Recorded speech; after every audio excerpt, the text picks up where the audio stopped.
Good morning India में break के बाद आपका स्वागत है। आइए अब सीधा रुख करते हैं न्यूज रूम की तरफ, जहां से मेरे सहयोगी राजीव मौजूद हैं। राजीव, बताएं आज के बड़े अखबार कौन कौन से हैं आपके पास और क्या है उनकी सुर्खियां? कंचन, आप लगातार तस्वीरों के जरिए हमारे दर्शकों को खबरें बता रही थी और अब बात हम लोग कर लेते हैं वो जो पेपर में छपा है, वो जो चाय के साथ जब पेपर हाथ में आता है तो तफसील से पता चलता है, अक्सर लोगों का ऐसा कहना है। शुरुआत कर लेते हैं टाइम्स ऑफ इंडिया अखबार की, और इसने सबसे पहली खबर प्रदूषण से जुड़ी हुई यहाँ पर डाली है। उसने कहा है कि नवंबर में एक ऐसा दिन दिखाई पड़ा है जबकि हवा काफी साफ थी, लेकिन उसके बाद पॉल्यूशन का जो ग्राफ है वो बहुत ज्यादा खतरनाक स्थिति में चला गया है। जो भी हालात हैं, फॉग की कंडीशन कल हो गई थी, इसमें स्मॉग भी था, स्मोक भी थी, उसके चलते हालात खराब हो रहे हैं। उस पर ये पूरी रिपोर्ट को यहाँ पर कंसंट्रेट किया है, गंभीरता से इस रिपोर्ट को छापा। दूसरी खबर जो कि हर्षद मेहता से जुड़े हुए घोटाले से है, जो कि सिक्योरिटीज का घोटाला था, उसमें 26 साल बाद उनके भाई अश्विन मेहता को और करीब 7 से 8 दूसरे अधिकारियों को कोर्ट ने कहा है कि प्रोसिक्यूशन बियॉन्ड डाउट उसको साबित करने में असफल रहा है, लिहाजा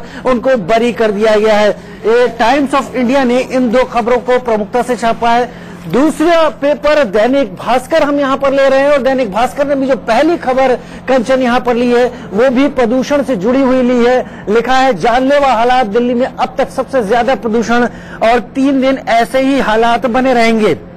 फिलहाल ये कहा जा रहा है कि अगर हालात जो पिछले साल के थे उसकी तुलना में इस वक्त हालात कुछ देर के लिए सही 1-2 दिन पहले कंट्रोल हुए थे, लेकिन अभी भी स्थिति वही है। और दूसरी खबर यहाँ पर परमाणु हथियारों से धमकाने वालों को अरिहंत देगी करारा जवाब, पीएम मोदी। भारत की पहली न्यूक्लियर सबमरीन जो कि पनडुब्बी है उसका जलावतरण कर दिया है, प्रधानमंत्री ने देश को समर्पित किया है। और अब नभ, थल और आकाश, ये तीनों जगह से भारत परमाणु हथियारों के साथ सुरक्षा करने में सक्षम है।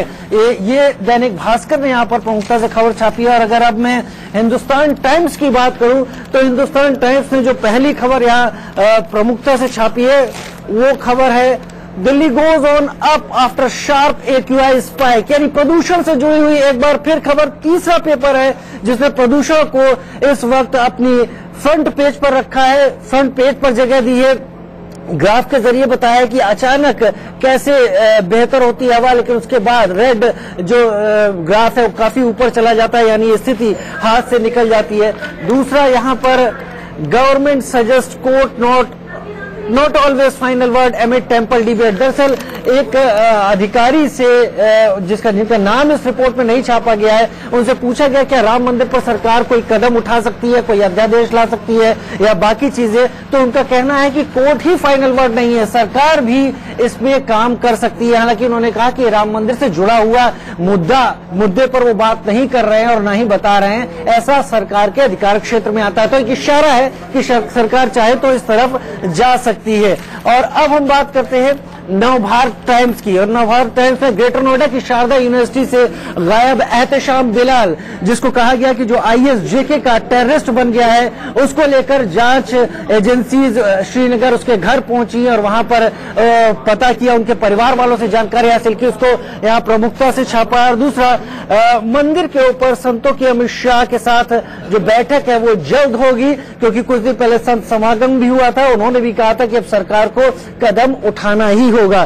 तो कंचन, ये तमाम खबरें जो अलग अलग पेपरों ने अपने फ्रंट पेज पर छापी। कंचन जी, 4 में से 3 अखबारों में जो प्रमुखता से खबर छपी है वो प्रदूषण को लेकर है, और चिंता तब और बढ़ जाएगी जब दीपावली के बाद जो पहले ही चिताया गया है कि प्रदूषण का जो स्तर है वो और बढ़ेगा। शुक्रिया आपका आज के अखबारों की हेडलाइंस बताने के लिए।